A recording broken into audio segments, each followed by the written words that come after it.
Masih di kawasan dataran tinggi Dieng, tepatnya di Kabupaten Wonosobo. Nafas perubahan di antara tandusnya kebun sayur yang mulai menuai bencana.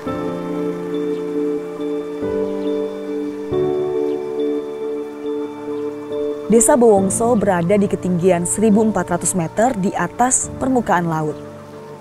Masyarakatnya hidup bersahaja di lereng Gunung Sumbing.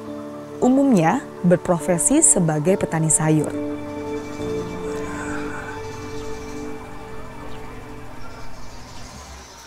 Bencana fluktuasi harga komoditi sayur di kala panen juga dihantui bencana kekeringan di saat kemarau dan bencana longsor di kala musim penghujan. Lahan mereka kini membawa kekhawatiran di setiap tarikan nafas penghuninya. Kemudian dikembangkanlah tanaman kopi sebagai produk unggulan, sekaligus solusi bagi konservasi lahan-lahan pertanian yang sudah diambang kerusakan. Dengan membentuk kelompok tani, nafas perubahan lebih mudah dijalankan. Kreator di balik perubahan ini adalah Sriono Edi Subekti. Sebagai ketua kelompok tani, EET biasa disapa, prioritas utama yang dilakukannya adalah merubah cara pandang petani dengan pemberdayaan. Bagaimana memproduksi dan mengolah lahan kopi dengan ramah lingkungan sehingga harga jualnya lebih tinggi dan menguntungkan para petani.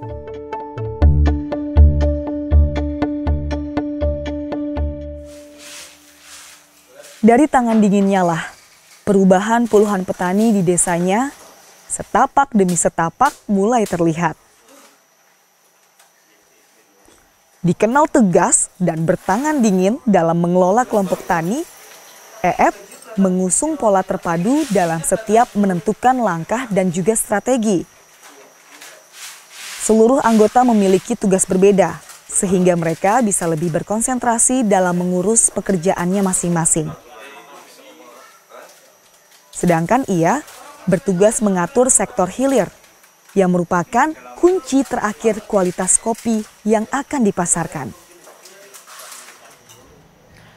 Assalamualaikum Mas EET. Waalaikumsalam. Wah, lagi nimbang nih. Iya, ini lagi mau roasting. Oh, lagi mau roasting. Iya. Ini udah dipanasin juga berarti? Udah, kayaknya udah tinggal sedikit lagi, sebentar lagi. Siap. Mas EET, ini kan akhirnya saya sampai juga nih di salah satu desa di Jawa Tengah, Bowongso. Terkenal dengan single origin ya. Bisa diceritain dikit ke saya Mas, kenapa bisa terkenal single origin kopi Bowongso ini? Wah, berat ya, kenapa bisa terkenal? Sebenarnya kita memang untuk kopi Bowongso itu sendiri ya. Kopi Bowongso kita tanam di tahun 2010. Memang tujuan awal dengan teman-teman anggota kelompok tani untuk ke konservasinya. Tahun 2013 baru mulai panen, terus kita produksi, kita proses pasca panen, tapi waktu itu kita belum jualan. Belum jualan? Ya, baru 2014 coba kita rilis untuk jualan, dan ya mungkin kenapa bisa seperti sampai saat ini ya itu memang momennya aja yang pas lah. Dengan perkembangan atau dengan industri kopi di Indonesia yang pada waktu itu lagi tumbuh. Untuk sektor, kalau kita bagi hulu dan hilir, di sektor hilir juga coffee shop lagi banyak yang tumbuh, banyak yang berkembang. Dan kopi Bowongso waktu itu 2014 udah mulai jualan. Coba lihat alatnya udah siap untuk di roasting? Kayaknya sudah. Sudah ya? Sudah, iya. Ini untuk berapa kapasitas, berapa kilo? Bentar lagi. Ini kapasitas 1 kilo. 1 kilo? Ya, mesin lokal juga, maksudnya produk lokal. Dan memang kita baru buat untuk ini yang 1 kilo. 1 kilo? Ya. Tadi jadi sebelum di roasting, Mas EET nimbang dulu. Itu memang tahap-tahap yang harus dilakukan di roasting, iya, Mas EET? Kalau kita bicara untuk specialty coffee ya, untuk kopi spesialnya, memang semua tahapan itu harus kita perlakukan secara spesial. Salah satunya kita ketahui dulu densitasnya atau tingkat kepadatan atau tingkat kekerasan dari biji itu sendiri, dari kita ukur pakai literan itu. Dalam 1 liter nanti ketemu berapa gram. Nanti satuannya untuk densitasnya gram per liter. Sangat teliti berarti ya Mas ya? Itu untuk menentukan nanti initial heatnya. Waktu suhu kita masukkan untuk green bean-nya itu. Boleh Mas Ed, kalau alat udah siap kita langsung roasting? Ya.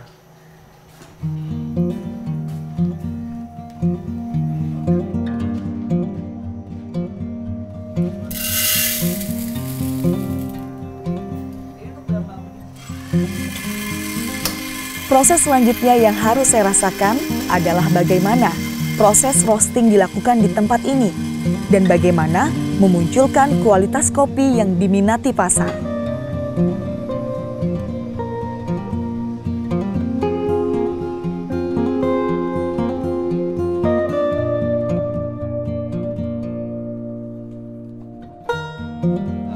Ini kan kopi yang panen tahun ini ya, cuma memang dari roasting green bean itu udah ideal. Baru kali ini kopi ini coba kita roasting, kita cari profilingnya, hanya profil roasting yang tepat nanti di light roast, medium, dark atau light to medium kita cari. Nanti setelah roasting ini selesai, selang berapa jam kopi ini kita cupping. Apakah proses pasca panennya udah betul?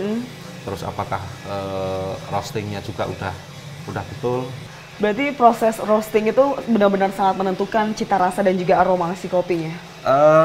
Lebih tepatnya proses roasting itu memaksimalkan karakter atau cita rasa dari kopi itu sendiri. Jadi tugas saya cuma memaksimalkan apa yang ada, apa yang potensi yang ada di kopi itu sendiri dan meminimalkan misalkan di situ ada cacat. Ya.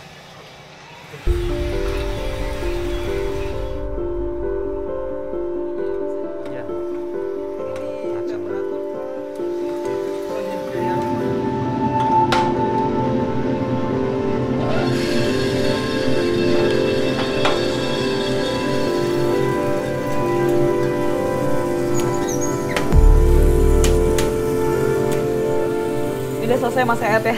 Tadi kurang lebih selama 9 menit? Tadi di 9.35. 9.35. Kalau dari sampel yang tadi kita coba itu, berhasil nggak untuk first sample? Kita untuk mengetahui lebih detailnya nanti harus di cupping. Harus di cupping? Ya, harus di cupping. Cuma ini proses pendinginan kisaran 3 menit, setelah itu kita diamkan sejenak. Sebenarnya kalau kita ngomong idealnya 8 jam setelah roasting baru di cupping.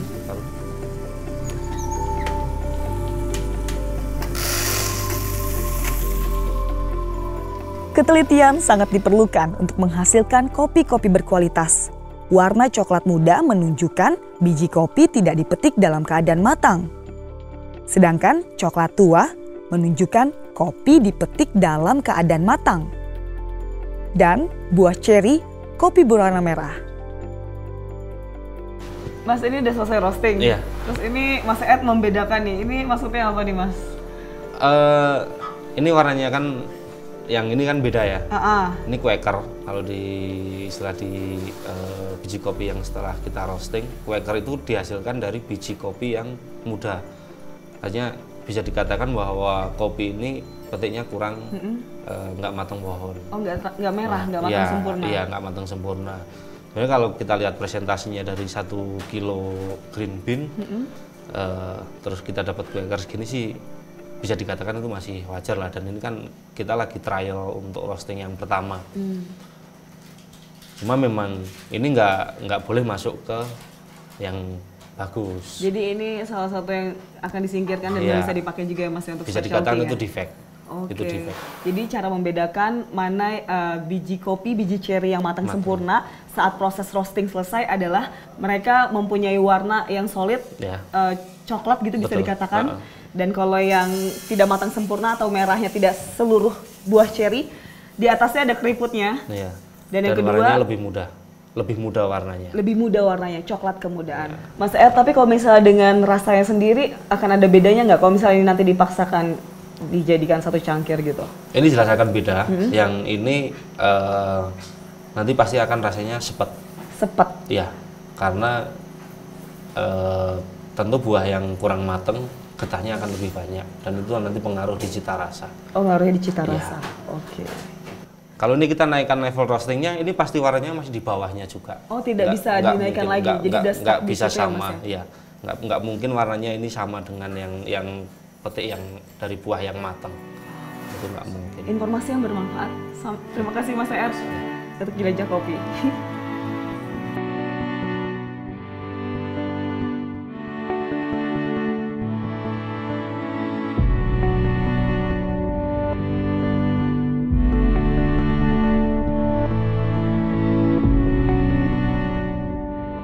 Uniknya, kopi-kopi yang di-roasting oleh Eet hanya dijual di Desa Bowongso. Penikmat kopi yang ingin merasakan cita rasa khas kopi Bowongso harus datang langsung ke desa di kawasan Dieng ini.